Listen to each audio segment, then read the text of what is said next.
I did an episode not too long ago based on a quote from Thomas Sowell. Socialism is a wonderful idea. It's just in reality that it's been disastrous. Mostly during this segment, I talked about why, despite Mr. Sowell's intellectual prowess, this quote was so wildly off base. Thomas Sowell is not a socialist. In fact, he is about as far from a socialist as you can get. Mr. Sowell's anti-socialism is particularly compelling because he's a former socialist himself who was able to change his mind based on logic, facts, and data. And that probably explains why we are, as a species, keep falling for the easy answers of socialism over and over again. Most of us are no Thomas Sowell. I mean, is there anything we love more than an easy answer? One where you really don't have to think, analyze, or ask the hard questions that might lead to change, or that might, even worse, lead to the realization that we are each responsible for our own lives, our own choices, our own successes, and our own failures. No. We are in love with the easy answer. Humans really don't like to think about it this way, but as a matter of biological fact, it's necessary for us to struggle in order to survive. The struggle is what makes us better. It's what makes us sharper. It is, in the end, what keeps us alive.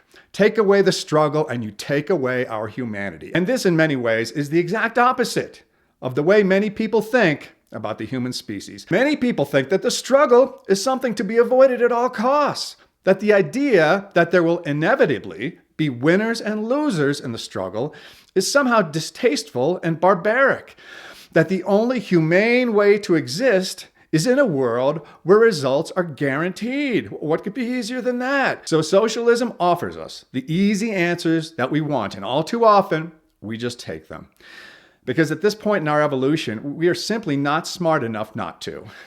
Now, if you're a capitalist, you believe that you are responsible for your own fate.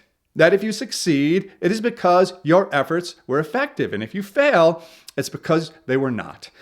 That's a lot of responsibility. It can be scary, but also exhilarating. And it requires a certain strength of character to put yourself on the line like that. On the other hand, what does socialism require of you? Nothing. Now, some of the old-timer socialists believe that you actually have a responsibility to show up for work in order to be a productive member of society. Their philosophy was horribly misguided, destructive, and deadly, but there was at least a realization that someone had to work. The depth of delusion of today's socialists is such that they don't even believe that.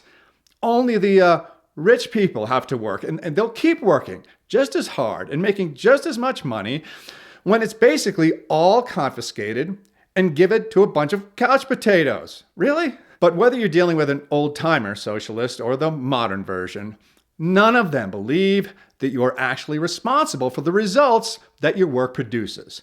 Just show up and voila! You are now an owner of the company that you work for. You didn't put up any money. You didn't take any risks.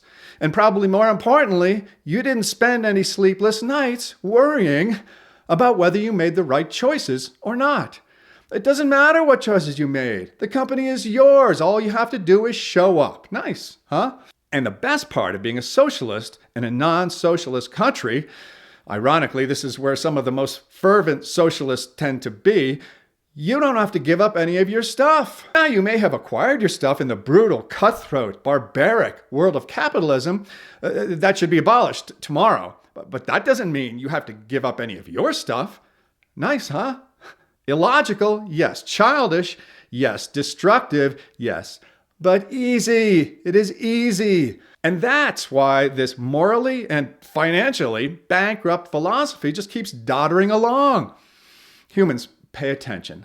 Life is not supposed to be easy. It was never meant to be easy. And the easier we try to make it, the weaker and more fragile that we become.